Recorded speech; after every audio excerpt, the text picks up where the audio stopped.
کیا آپ جانتے ہیں وہ رات جس نے تاریخ اسلام کا رخ ہمیشہ کے لیے بدل دیا؟ مدینہ کی خاموش فضاؤں میں ایک خط پہنچا، ایک ایسا حکم جس میں امام حسین سے بیعت کا مطالبہ، اور اگر بیعت نہ کریں تو سر قلم کرنے کا حکم تھا۔ مگر پھر ولید کے محل میں وہ تاریخی گفتگو ہوئی جس نے حق اور باطل کے درمیان ایک واضح لکیر کھینچ دی۔ آئیں سنتے ہی وہ لرزہ خیز واقعہ جب امام حسین یزید کی بیعت سے صاف انکار کر دیا تھا۔ معاویہ بن سفیان ماہ رجب 40 ہجری کو ہلاک ہوا۔ اس کے بعد یزید حاکم ہوا۔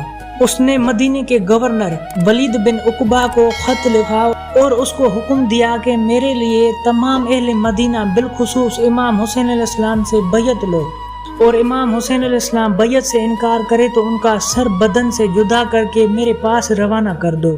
ولید نے مروان کو طلب کیا اور اس بارے میں مروان کی رائے معلوم کرنا چاہی۔ مروان نے کہا اس ذلت کو حسین علیہ السلام قبول نہیں کریں گے اور یزید کی بیعت نہیں کریں گے، لیکن اگر میں تمہاری جگہ ہوتا اور یہی قدرت و طاقت جو آج تمہارے ہاتھ میں میرے ہاتھ میں ہوتی تو میں فوراً حسین علیہ السلام کو قتل کر دیتا۔ ولید نے کہا اے کاش میں اس کام کو انجام دینے اور اس ذلت کو اپنے ذمے لینے کے لیے اس دنیا میں نہ آیا ہوتا۔